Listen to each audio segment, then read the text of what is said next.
Bismillahirrahmanirrahim. Alhamdulillahirabbil alamin.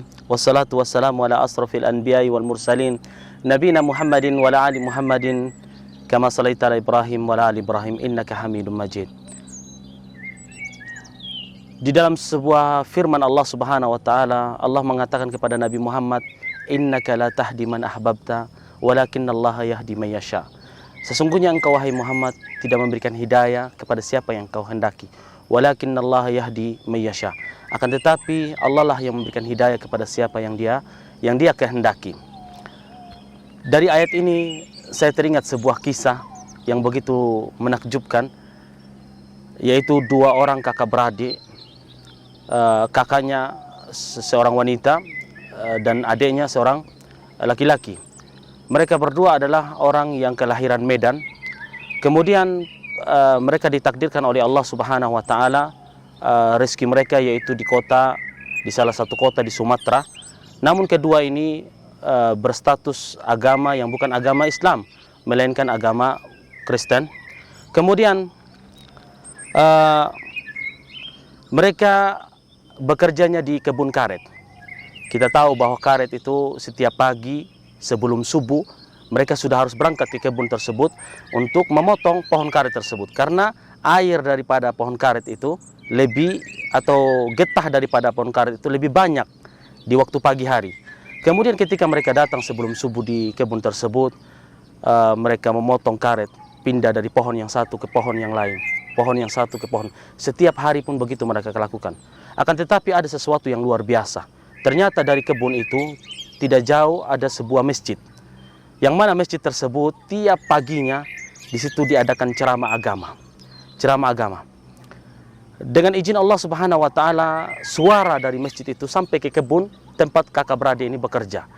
Kemudian mereka tiap harinya tanpa mereka sadari mereka pun mendengar ceramah itu sambil memotong karet tersebut. Sehingga dengan izin Allah Subhanahu wa taala mereka pun tersentuh dengan agama Islam. Kemudian pun mereka datang kepada salah seorang ustadz dan mereka menceritakan tentang keadaan mereka dan mereka ingin memeluk agama Islam. Kemudian mereka pun mengucapkan syahadat di salah satu masjid di kota tersebut, yaitu yang kita ingin cerita inilah hidayah. Jadi seorang dai ketika ingin menyampaikan ceramah, dia hanya menyampaikan ceramah saja, sebagaimana firman Allah Subhanahu wa taala menegaskan kepada Nabi Muhammad sallallahu alaihi wasallam, "Wa ma 'alaika illal balagh." Tidaklah atasmu kecuali hanya menyampaikan. Walaupun terkadang Nabi Muhammad sallallahu alaihi wasallam ketika dia mendapatkan umatnya tidak menerima dakwahnya, dia bersedih. Dia bersedih. Makanya di dalam sebuah firman Allah katakan tentang Nabi Muhammad ketika dia berdakwah kemudian tidak diterima dakwahnya, dia bersedih. Seakan-akan dia ingin membunuh dirinya. La'allaka bakhi'un nafs. Seakan-akan engkau ingin membunuh dirimu. Itulah Nabi Muhammad SAW. Akan tetapi manhaj dari Allah Subhanahu wa taala, dia ingin dari Nabi Muhammad agar menyampaikan saja. Karena hidayah sesungguhnya yaitu datang dari Allah Subhanahu wa taala. Sebagaimana kata Allah, "Innaka la tahdi man ahbabta, walakinallaha yahdi man yasha." Sesungguhnya engkau tidak berikan hidayah kepada siapa yang engkau kehendaki, akan tetapi Allah berikan hidayah kepada siapa yang dia kehendaki. Oleh karena itu disebutkan oleh para ulama, hidayah dibagi menjadi dua. Yang pertama adalah hidayah taufik, dan kedua hidayah irsyad, hidayah petunjuk. Jadi kita hanya bisa menunjuk kepada seseorang agar dia mengambil jalan tersebut. Adapun ketika dia mengambil jalan, kemudian Allah Subhanahu wa taala mengetuk hatinya untuk menjadi hamba yang taat kepada Allah Subhanahu wa taala, itu semuanya adalah kehendak Allah Subhanahu wa taala. Mungkin hanya ini yang bisa kita sampaikan, semoga bermanfaat. Wassallallahu ala nabiyina Muhammadin wa ala alihi wasahbihi wasallim.